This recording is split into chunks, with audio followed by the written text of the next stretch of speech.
The ridge north of Nehru's house must be related to the essences.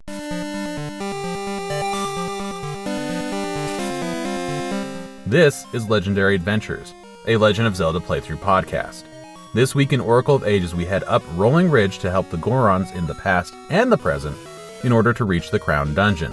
But first, we'll make a trade and give out some important parenting advice.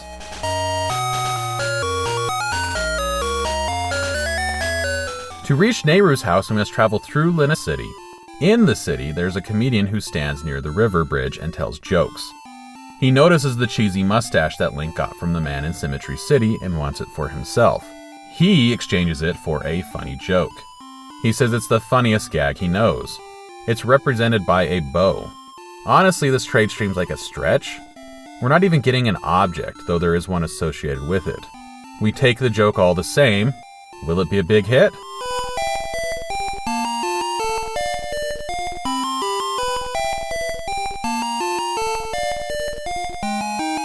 Because I was in the city, I stopped by Blossom and Bippin's home. Blossom tells us that her baby, which we name Stem, never sleeps. She asks Link how to get him to sleep. We're given two options on what to say: sing or play. I pick sing. Blossom decides to try it. Good thing a non-parent like Link has such good advice.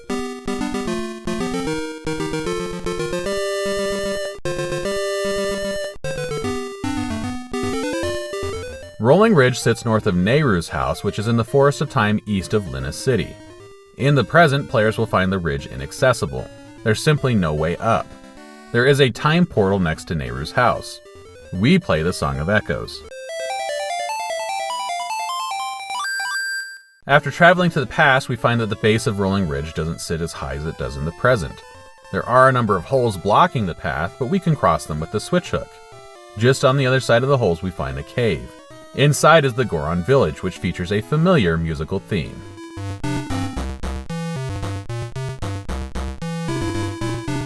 As soon as we walk in, it's clear that there is trouble. A pair of Gorons stand and punch a large pile of rocks trying to break it. They explain their elder is trapped under the fallen rocks. They say if he is not rescued soon, he will die. We're told a bomb flower would be just the thing to clear the rocks. Not only is the elder trapped under the rocks, but they also prevent us from traveling further into the city. Outside, we use the Song of Currents to travel to the present.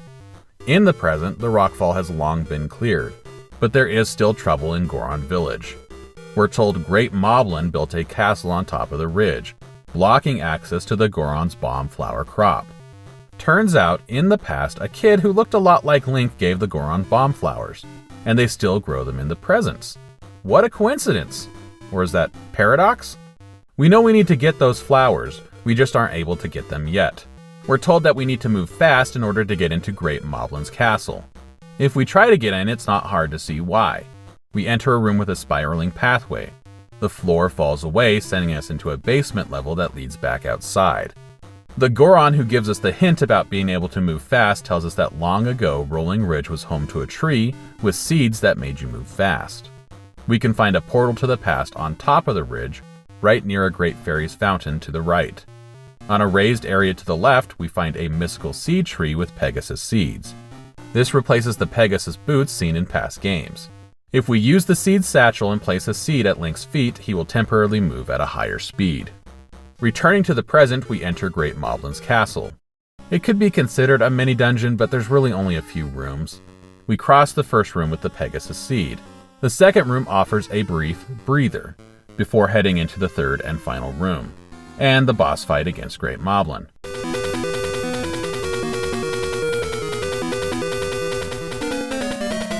Great Moblin stands on a raised area in the center of the room and throws large bombs down to the lower area.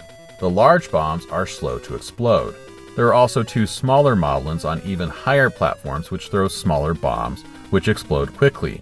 We need to pick up the large bomb and throw it back to Great Moblin. It has such a long fuse that it's possible for him to throw the bomb back again, so it's a good idea to wait and to throw the bomb just as it's about to explode. After taking a number of hits, Great Moblin's entire stocks of bomb flowers explodes, destroying his castle. He flees and is never seen again within this game. As a thank you, the Gorons give us the bomb flowers and encourage us to be like the boy who saved the Goron elder long ago. The Maku tree seems confused by this. She contacts Link and really spells it out. Link appears in Goron history. What could this all mean? I was able to put 2 and 2 together long before the Maku tree contacted me, and I imagine other players were able to as well. We travel back to the past and give bomb flowers to the Gorons trying to free the Elder. They blow the rocks away, revealing the Elder, and he doesn't have a scratch on him. He even laughs off the concerns of the other Gorons, saying that he wasn't hurt at all. The Elder gives us a key that he found, saying he doesn't know what it goes to. The exchange of the bomb flowers is a causal loop paradox similar to the one that we saw in Ocarina of Time when we got the Song of Storms. In that game, Link learns the Song of Storms from the man in the windmill and then teaches the man in the windmill that song. So where does it begin? Is it the chicken or the egg? Here, Link gets bomb flowers from the Gorons and then gives bomb flowers to the Gorons, who promise to continue to grow them into the future. So who really got bomb flowers from who? We travel to the present and use Pegasus seeds and Rock's feather to move through a cave that was hidden by Great Moblin's castle.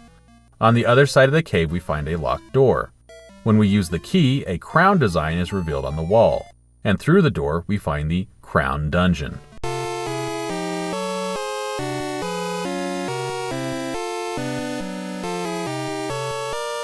The music is a moody piece with notes in the mid-range. It has sort of a descending melody anchored by a higher pedal point.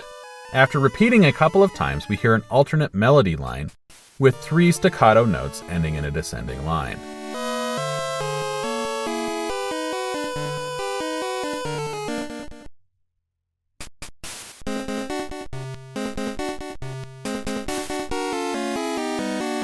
The Crown Dungeon, like the majority of dungeons in the game, is split between 2 floors, a ground floor and a basement level. The top floor is shaped like a crown. There are 3 empty spaces in the headband section of the crown representing jewels. There are 3 points on top, and the center point is the largest and cross-shaped. The lower floor is circular, and there's a line of 2 rooms across the lower section of the circle. I'm not really sure what to make of this lower level. If it's supposed to be a head, is that line a mustache? It seems a little too small to wear a crown if that's the case. What is this a picture of? I do not know. This dungeon introduces crystal switches and red and blue barriers into Oracle of Ages. I don't think this introduction is as smooth and as clever as the one in Link's Awakening, but it works. There is a switch in the second room from the entrance. If we want, we can try out the crystal switch and see how it raises and lowers barriers. I personally already knew what it did, and I just ignored it and went left. In the left crown point, I went down a set of stairs to the basement level. And after a couple of rooms, I went back up to find a key under the left jewel space. To get this key, we need to bounce a seed off of 3 statues in a rough triangle shape to reveal the chest. It's a clever puzzle. On the way back, we can lower blue barriers to get a second key on the basement level. From here, we head to the right side of the dungeon and never return to the left. In the room above the center jewel, we can go down a staircase to the basement. Here we'll go down another staircase through a side-scrolling room to reach a room that's completely dark except for a platform in the middle with a chest. The idea is to follow an invisible path through the room to reach the chest. I just used the switch hook on a Moblin near the chest and scored a key. On the right side of the crown, under the right jewel, we find the boss door and a chest with a map in it. We have to have the blue barrier lowered in order to get the map. With the barrier down, we can also go through a locked door and enter a room below the center jewel. We take a set of stairs to a lower level where we can light torches with the seed shooter and solve a puzzle involving arranging colored statues to get the dungeon item, the Cane of Samaria. The Cane of Samaria returns from A Link to the Past. It makes blocks. In A Link to the Past, the blocks could be destroyed to perform an attack, and the cane could be used to make platforms using question mark spaces and tracks in the Turtle Rock dungeon. In this game, it's strictly limited to making blocks. With the dungeon item, we can head up to the right point of the crown and take on the mini-boss, Smasher.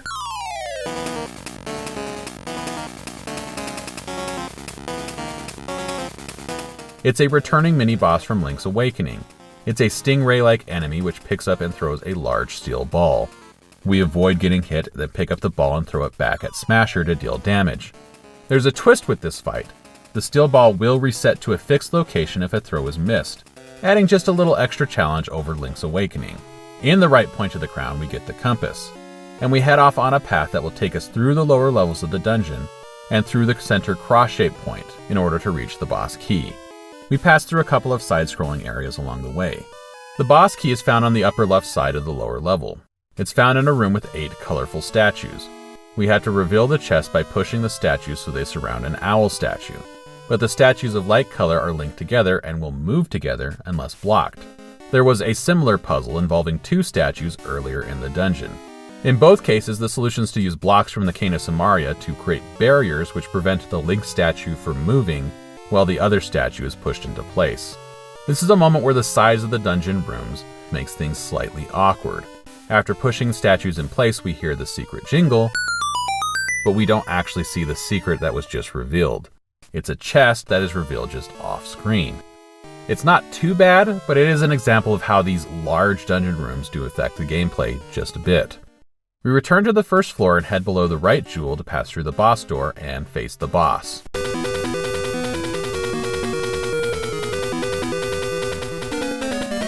The boss here is called Smog. It's a creature made of a cloud-like substance and is a true puzzle boss. An arrangement of blocks appears in the room, and Smog splits into smaller versions of itself, which cling to those blocks and move around them, similar to the spark enemies seen in dungeons.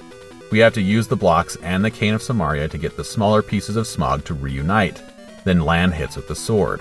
I took a fair amount of damage during this fight, but in the end I was not as close to dying as I was with other bosses. When Smog falls, we can collect a heart container and the essence.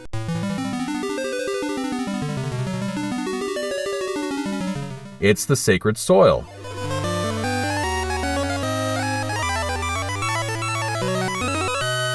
We're told all that lies sleeping in the bosom of the earth will know the nourishing warmth of the sacred soil.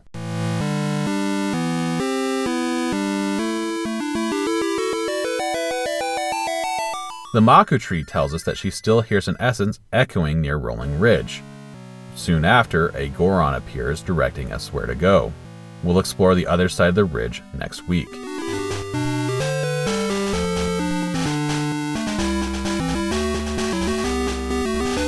Thank you for listening to this week's episode. I hope you enjoyed it. If you haven't already and you want to follow along, please subscribe. And a big thank you to everyone who has already subscribed. You are awesome. I'm Paul Riley, and I will see you next week.